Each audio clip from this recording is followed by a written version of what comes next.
All rise for the pledge. I pledge allegiance To the flag of the United States of America and to the republic for which it stands, one nation, under God, indivisible, with liberty and justice for all. Please be seated. Clerk, please call the roll. Councilman Alvarez. Present. Councilman Larka is absent. Councilman Ward. Here. Councilman O'Connor. Here. Supervisor Hay. Here. Notation of the exits in the front and the rear. Any electronic device, please put it on vibrate. I make a motion to come out of the executive session. No decisions were reached. Second. All in favor? Aye.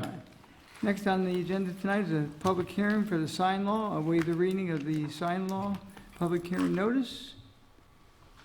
Is there a second? I'll second. All in favor? Aye. Okay. We now open the public hearing for the sign law. Anyone here tonight to speak to the sign law?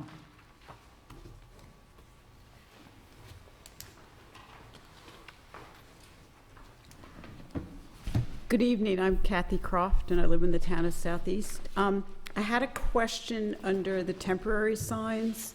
You say that temporary signs shall not be displayed for more than 30 days. And I think the last iteration of this legislation said it was like 21 days before the event.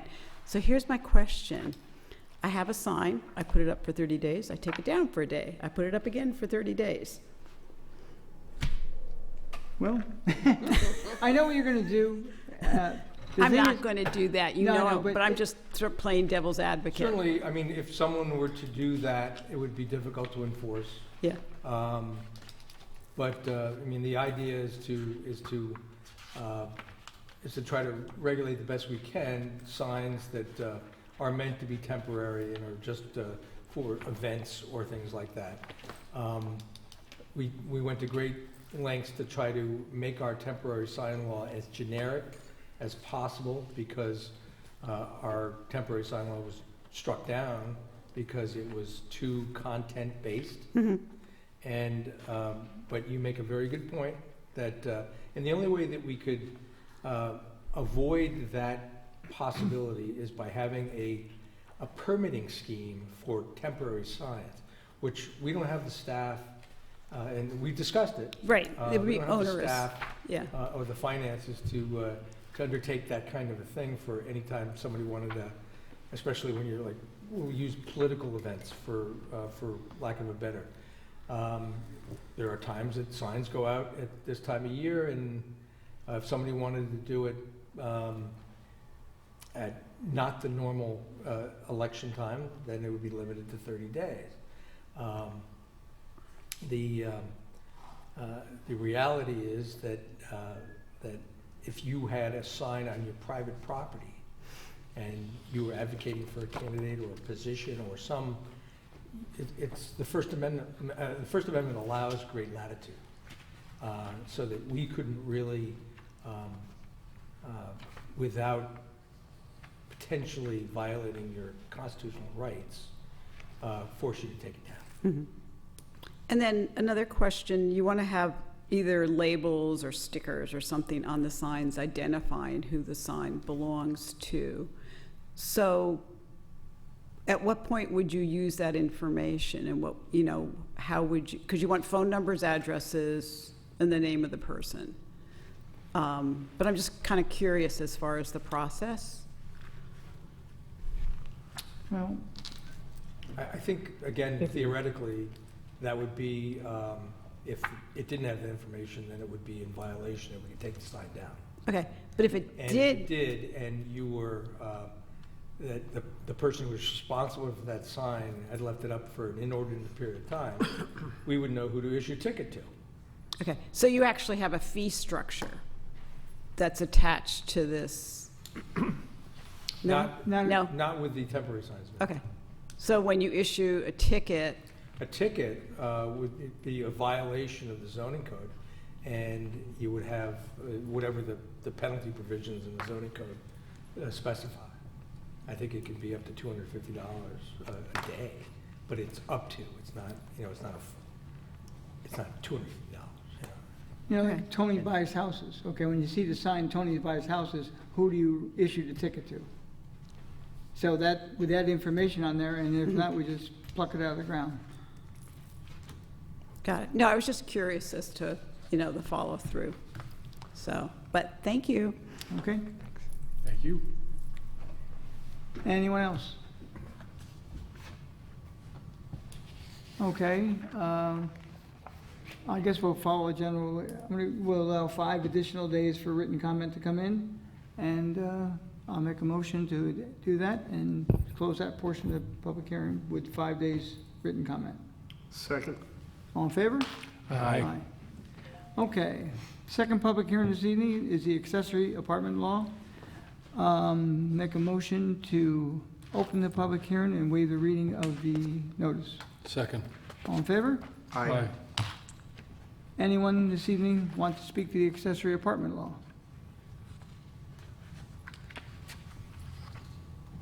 Seeing none, we'll leave the public hearing open as well for 5 days for written comment and close this portion of the public hearing. Second. All in favor? Aye. Nothing on the work session this evening.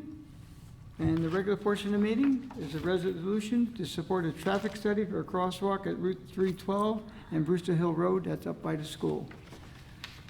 Now therefore be resolved that the Town of Southeast Town Board hereby requests that New York State DOT conduct a feasibility study to install a crosswalk and curb landing for Brewster Central School District complex on Route 312 at the junctions of Farm to Market Road and Brewster Hill Road, and that such feasibility study findings be forwarded to the Putnam County Traffic Safety Board in the Town of Southeast upon its completion, and be further resolved that this resolution shall take effect immediately. So move for discussion. Second. Discussion. All in favor? Aye. Number 2, a resolution, Putnam County Sales Tax Share of the Growth Putnam Proposal. I got an email maybe about 3 months ago, and all the towns and the villages are supposedly on board to try to hit up Putnam County to share a portion of the sales tax. I know back in, around 2016 or even earlier, I put 3 proposals forward. They actually got traction, got a little bit more traction, and got it so it was veto-proof, but it never came to a vote somehow. I don't know how things like that happen, but it happened. I do. I make a motion and no one wants to second it, and it just dies. Oh, no, we never even got to that point. Oh, okay. But it was closed. Okay, now therefore be resolved that governing board of the Town of Southeast does hereby endorse the share of the growth sales tax Putnam proposal as a common sense framework for Putnam County to share annual sales tax growth locally, with 50% of the annual growth in sales tax from the previous year retained by the county and 50% of the annual growth forward distributed to local municipalities based on population, and be further resolved that a copy of this resolution be forwarded to the Putnam County Legislature Audit and Administration Committee, along with the other towns and villages, resolutions forthwith. So move for discussion. Second. Second. Okay, again, I had tried on at least 3 occasions. I don't think, I know all the towns and villages are very interested in it. I know one thing, there was a farmland protection thing that came up long ago. Every town was against it and it passed the legislature, so maybe it will be reversed this time, but I doubt it. Yeah, I'm going to vote in favor of it, but for lack of a better word, I think it's just ceremonial. You know, I have hope but no expectations that this is going to fly. Pretty sure it's not. We're sitting in the right seats for that decision. Anyone else? Yeah, I concur with my colleague there. We can, basically ask, but it's not up to us. I'm not really sure how, if it were magically to happen, how that would get calculated based on how the taxes are collected, like what would actually be the share coming out, so. Well, my proposal, each time they came up with an excuse why they wouldn't do it, I countered with their suggestions, but it still didn't fly. So we all have the same expectations, but we will hopefully take a vote and see what Fingers happens. crossed. Okay. Okay, roll call vote. Councilman Alvarez. Yes. Councilman Larka. Absent. Councilman Ward. Yes. Councilman O'Connor. Yes. Supervisor Hay. Yes. Okay, passes 4-0. Resolution Farm to Market Road subdivision bond reduction. Now therefore it be resolved that the bond amount for the following project is set as follows. Project name, Farm to Market Road subdivision. Present amount, $414,000. recommended to be reduced to $207,000. So moved for discussion. Second. Discussion. All in favor? Aye. Aye. Public comment.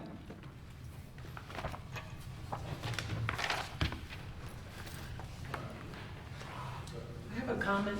Sorry, Joy Sarro, Town of Southeast resident. I'm on Sycamore Road. I have a comment that doesn't relate to an agenda item. That's okay. Okay. I'd like to speak with the board about the town-owned easement on Overlook Drive. I understand, or I've been told, that the town, at the request of the current homeowner, has been asked to grant access for egress and so forth from Overlook Drive, as opposed to its deeded right of access on Brewster Hill Road. Now, whether or not the town is entertaining that idea, I'm not sure, but I know that Terry Collins was out there surveying. And as part of that surveying, it was discovered that a good portion of the driveway at 138 Overlook happens to be that town easement. And, you know, it's very difficult for me to understand that, because as far as I know, with all of the dealings that I've had with the town, anytime a building is constructed, whether it's residential or commercial, you know, the town signs off every step of the way. So that driveway didn't just get put in there without the approval of the town. That being said, the town lost the file on 138 Overlook Drive. So the original building plans do not exist. Whether they exist currently in the file, if they've been located somewhere, I don't know, because I have a FOIL in and it has yet to be responded to. I don't know if that's because Bonnie was on vacation or, you know, because of the short week, I'm not sure. So, you know, I couldn't look before the meeting. The other question I have is whether the town intends to create a road extension from its easement for the benefit of one taxpayer. I find that a little, you know, disconcerting, because they have of right access off of Brewster Hill Road. Why would the town encumber itself and, you know, put in an extension of the Overlook Drive to accommodate this homeowner? You know, and to further confuse me, when I looked at the tax map, I happened to have sold that property to the current owner, 138 Overlook. So I am really, really disturbed, because I am pretty well versed in land use and real estate in general. And I looked at the tax map. I knew that there was a building lot there, and I knew that the access was off of Brewster Hill Road. And I knew that at one time a prior owner had sought a 5-lot subdivision in there, which didn't pan out for whatever reason. And this current owner, Muscalage, has requested permission to build a single-family residence in there. But anyway, the tax map shows the 50-foot easement straight on from the cul-de-sac between the two existing driveways on the cul-de-sac. That is far from what it turns out that it is. So it's 50 foot on, the tax map shows a 50-foot easement from the town Can I owned. interrupt for 1 second? It's not Sure. an easement, first of all. What is it? When those roads were laid out, those were all dedicated to the town, including that area that goes from the cul-de-sac to that other property. Okay. It's not an easement, it's the town's property. Well, whatever it is, it was a reservation to continue the road. That was the idea at Okay. the time that the subdivision Was anticipated, right? anticipated, correct. Okay. So now that the subdivision is no longer anticipated, and it's a single-family dwelling that's being contemplated for that property, why would the town? The town wouldn't extend, if there was ever an undertaking to allow access from that lot that looks to be built on that, I don't know, it's a 5-acre lot or 4. It's a 9-point-something acre lot, yeah. It would, the owner of that lot, if they wanted to extend their driveway to the cul-de-sac, it would be at their expense. Okay, but when you say extend their driveway, why would the town even allow them to put a driveway in there? Because there is no road, so why would the town allow it, especially given the fact that the current It would not be homeowner... unprecedented in this town. Excuse It me? would not be unprecedented. All right, but the current homeowner at 138 Overlook Drive has a driveway that comes... What you're telling is illegal, because they put it on our road. Correct, but I'm also telling you that the town lost the file, so we can't see who signed off on it, which was likely Esposito, because he was the one who was up here building and doing all these wonderful things during that time period, you know, so... I believe that that development was done by a guy named Ferrucci. Yeah, it was, but I'm still saying that the town had to sign off on it, so who was in office at that point? And I'm pretty sure that it was Esposito who was in No, office. because that was developed after I became the town attorney in '89, and, He was already done deal by that point. yeah. I thought that that development was Well, put he up was- around the same Esposito time was as gone by that Harvest. point. I'm sorry. Yeah, no, I know that. I thought that was done around the same time as Harvest. But be it as it may, whoever in the town signed off on that driveway, someone signed off on it.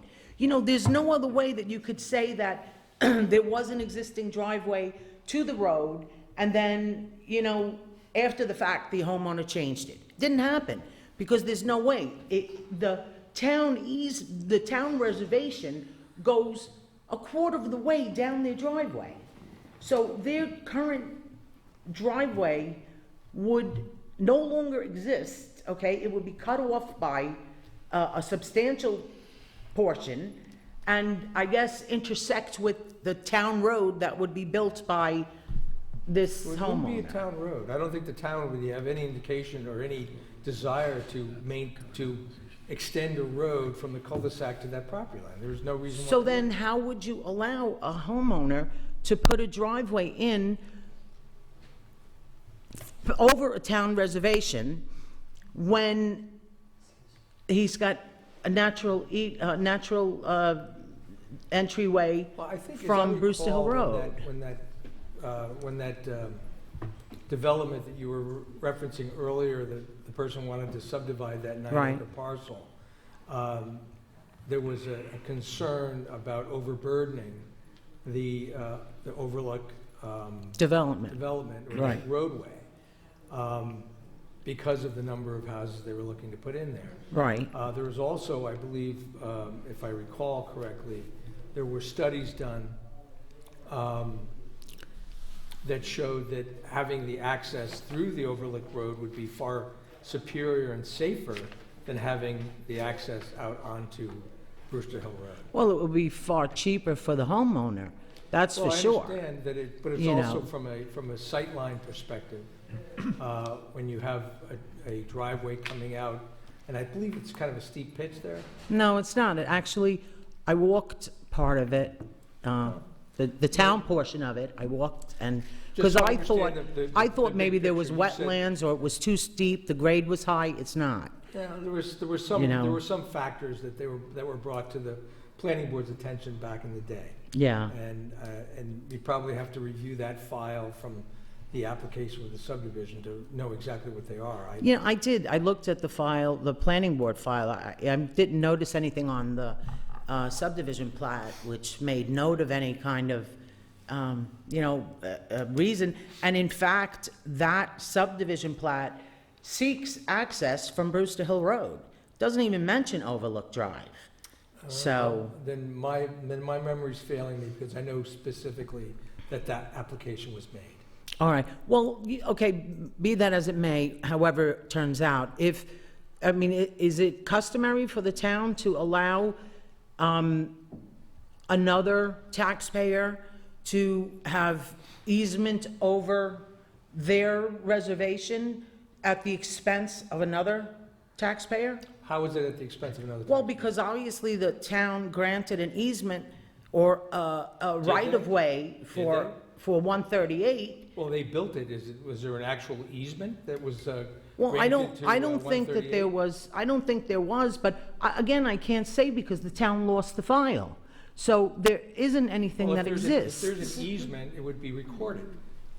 And Right, and it's not of record. That much I can tell you. If there was anything done, there is not anything of record. But I know when my client was contemplating the purchase of this property, 138 Overlook, you know, Are I you a did my real estate broker? research. Is that- Excuse me? Are you a real estate broker? Is I that- am. Okay.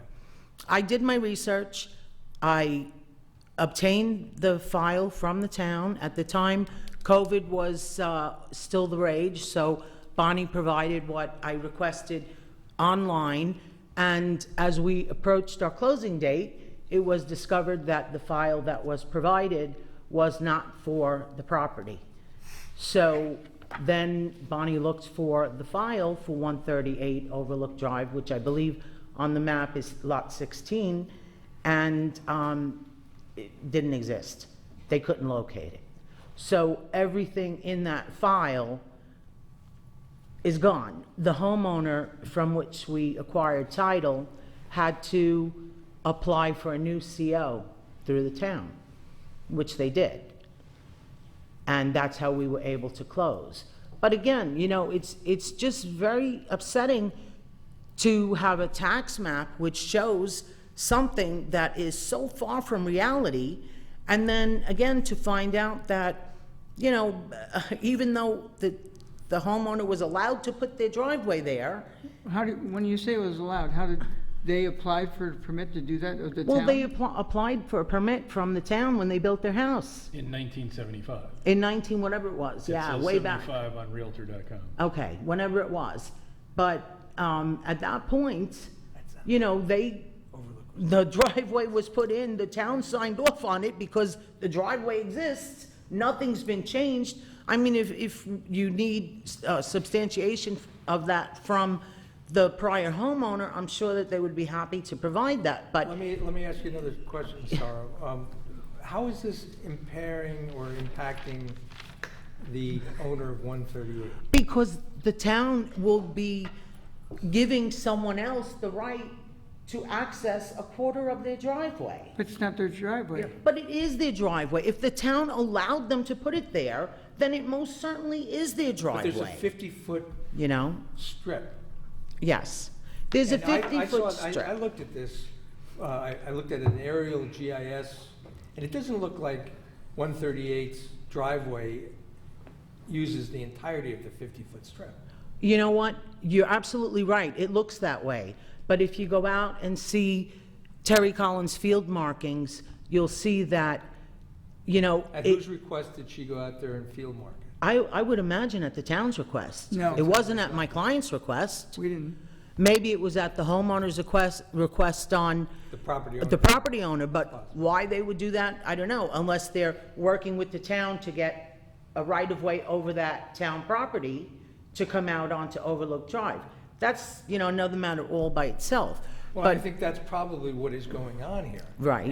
And again, I don't see that that is So it- obnoxious to anything, especially when you have a 50-foot strip of well, land. it's not obnoxious to you because it's not your property. You know, my clients bought a It's property. Not your property either. I understand that, but my clients, you know, I kind of take offense to that because when I represent someone as a Realtor, I do my homework. And for me to then have to tell my client, gee whiz, the town owns half your driveway is, you know, They not. might own all your driveway if it's on the town property. Yeah, but Just you- because they allowed it to be put in doesn't make it your property. Well, if the town allowed them to put it in, I'm not saying that it makes it their property, but it certainly creates some kind of a right to use it, not to have it invaded by someone else, you know? Well, I think that we probably have a difference of legal opinion there. Yeah, I guess so. You know, I'm at a loss, you know, I'm working to try and figure out what kind of resolution can come about. You know, these people are taking it very well, and I've told them, you know, the town hasn't had any meetings or any undertaking on it, So I don't know what, in fact, is going on. And I just wanted to understand if the rumors that I were hearing were correct or not, you know, and just to give I don't know them a what heads rumors up. you're hearing, but I can tell you that on what to the expect. highway superintendent has inquired of me about that, and I've asked him for some information. I know Mike actually called me, unsolicited. I did not call him. He called me, and, because, you know, I've got foils in everywhere on this property, on 360 Brewster Hill Road and 138 Overlook. And, you know, he called me, and he's the one who told me that, you know, the town, if they did allow an extension of the road, is what he said to me, it wouldn't be at town expense. It would be at this homeowner's expense. And I also broached the subject to him about the driveway existing, and, you know, how would the town really, in good conscience, justify allowing someone else to have access over that which they've pretty much allowed 138 to enjoy for 40 years, you know? So I just, I don't know where it's going. I really don't. I think that the town will look at what's most equitable, and certainly you're not going to do anything to impair your client's use of that driveway. I mean, Well, it does actually affect, you know, him substantially, because if in fact that happens, he has to move a light that was erected on the top of that property, as well as his mailbox, as well as shrubbery and plantings. I mean, there's a lot of things that are in the way of what would be proposed as this, well, you we know. haven't seen what the proposal was yet. No, but I'm envisioning, because Terry marked it out, and I see what the easement is in actuality.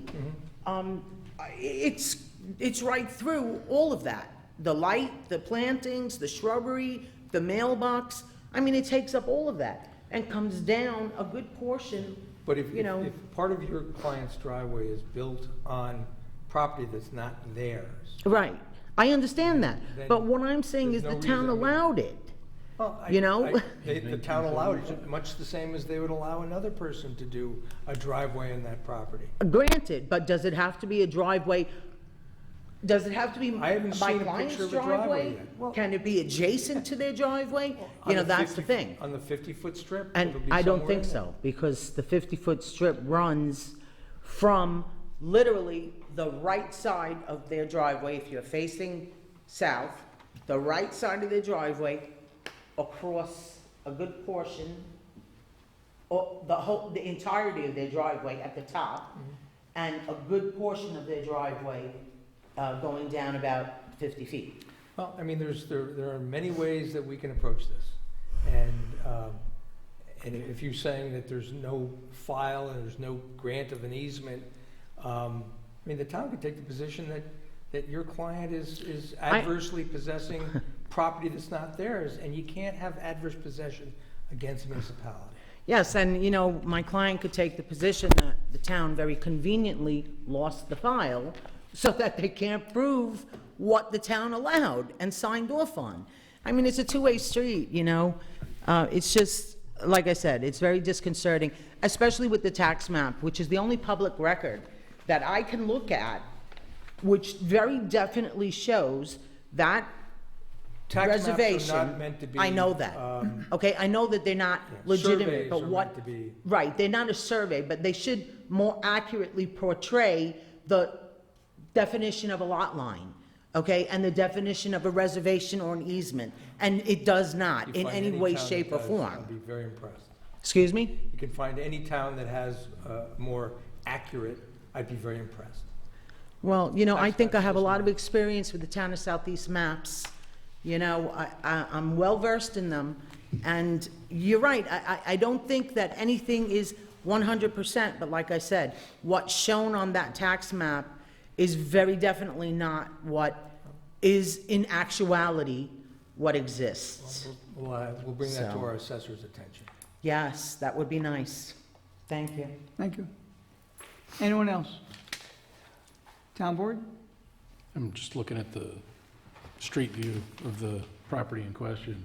I know you mentioned the mailbox might have to be moved. You know, the post office tells everyone to put their mailbox right at the foot of their driveway so they can deliver the mail properly, and everybody's mailbox is in the right of way of every street out there. Of course, yes, because the town owns however many feet in from every property in the town, and no one's arguing that. What my, Hey, ma'am, if you would just come back up so the public can hear you as well.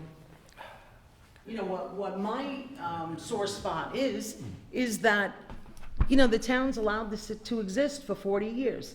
So It was never there's brought to our no, attention probably for 40 years either. okay, fine. And you know what? The town never had an intention of exercising their right to extend that road. But they had So, that and they right. still don't. They just are contemplating perhaps allowing someone else egress over that town property, But that was the purpose of So- that right-of-way at the time. It was to extend the road. Yeah, so But let's that's say they not what did it you're 40 looking years to ago, do. it would still be what it is today.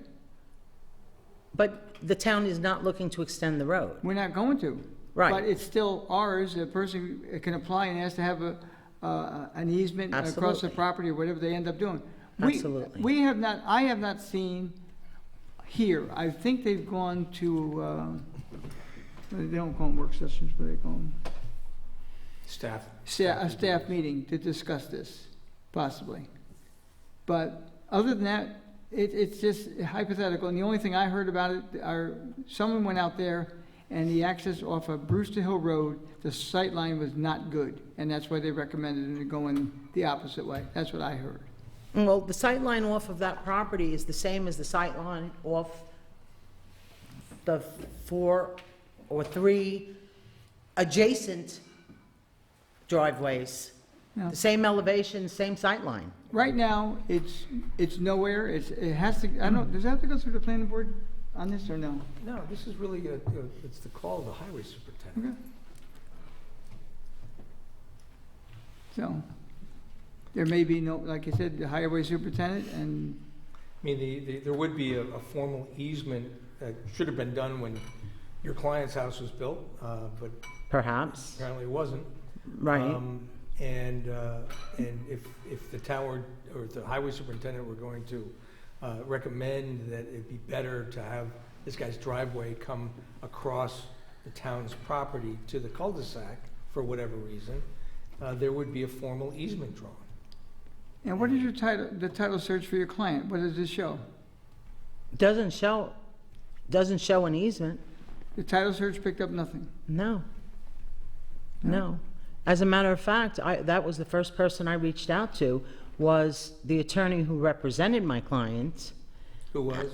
Jay Hogan, and asked him to, you know, review the title work. But, you know, look, no secret, I used to work for Hogan and Rossi, so I know that if Jay was doing that work, Jay looked at that file. Jay is a land use real estate attorney, and he would have looked, and he did look, and, you know, nothing piqued anyone's interest. Did they have a survey of the property done? Not when my purchasers purchased, okay? But again, How Was about the there a previous survey? person? there was a survey picked up on title, but I don't think that it What does that shows. survey show? The survey does not show the driveway, which is the issue, because I'm not disputing the boundary lines of the property. Okay, the property lines are what they are. What I'm disputing is the fact that the town allowed the prior owner of 138 to put that driveway in, and that driveway has existed undisturbed for 40 years, and now the town is looking to basically take that away, you I know? don't think anybody's gonna take anything away. I think you're jumping to conclusions. Well, no, well, not take it away, but picture this scenario. If the town allows the owner of 360 Brewster Hill Road to access that portion of the town reservation, then that becomes a common drive at that section, okay? And my clients didn't buy a property expecting to be tied into some kind of driveway maintenance agreement. So Can they put their own driveway in? they can't. Okay, I mean, why? they really can't because of the way the property, the topography of the property is such that it is really uphill on a big curve. And that's why they built Which is 50 why foot the over. town probably allowed them to put their driveway in as they did. Okay, and without You know? documentation, we are only doing hypotheticals, so. I understand hypothetically, but you know what? We all know that in likelihood, that was the scenario that existed. Okay, it wasn't as if, you know, everything up here was done on a handshake and you know. That was the good old days. but not- Right, Not that they were exactly. good, but Right, and A person's things were word was their bond. friendlier, and it wasn't, we didn't have all this political nonsense. But be that as it may, you can't penalize the person who's now bought the property for something that was allowed for 40 years. I don't think they're being penalized. Look, nothing's even happened yet. No, I know that. So, But like let's- I'm saying, I'm just trying to forestall my clients freaking out and, you know, Well, we're sorry for that, but I can tell you that the highway superintendent is looking into it. well, the highway superintendent actually told me that he referred the matter to you to opine on the legality. And I asked him for some additional information. Okay. And right now, I don't see there's any obstruction to the legality of letting. that- No, there's not. There's a moral obstruction, but there is probably not a legal obstruction. So. Done with that. All right, thank you. Okay. Town board members? You want me to go again? Go. Nothing at all related. So hopefully everyone survived Ida as best as they could. So one of the things that there was a disaster declaration performed in the Lower Hudson Valley. Currently, Putnam County is in what's known as a Category B disaster declaration, which means that it's for emergency response and recovery only. If we can get to a certain threshold amounts of money as far as damages, labor, equipment usage, et cetera, as an entire county, we can get across the threshold into a Category A disaster declaration, such as Westchester has. So encouraging people to come forward if they suffered, even in private residence and commercial businesses, if they suffered any damage, to please report it to either the town or the county.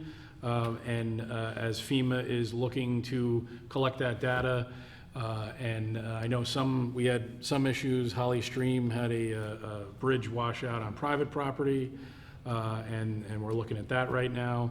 I know a lot of houses received flooded basements. Fire department did pump outs. In fact, our Brewster Fire Department did go get deployed down to Westchester to help out in the Mamaroneck area with boat rescues performed. So any damage that people have had, please call the town or the county and report it, because that data is being collected, and if we get across the threshold amounts in a Category A disaster declaration, both public assistance for damage and debris becomes available, and individual assistance on small business administration loans available to businesses would become available. So I encourage everybody to report that. So that's what I had for tonight. Thank you. Thanks. Anyone else? I do believe there's an event at the Elks at 6 o'clock for a memorial for 9/11 on Saturday. And anyone else? I'll entertain a motion. I'll make a motion, we'll close tonight's meeting. Is there a second? Who? Second. Okay, all in favor? Aye. Thank you all for coming.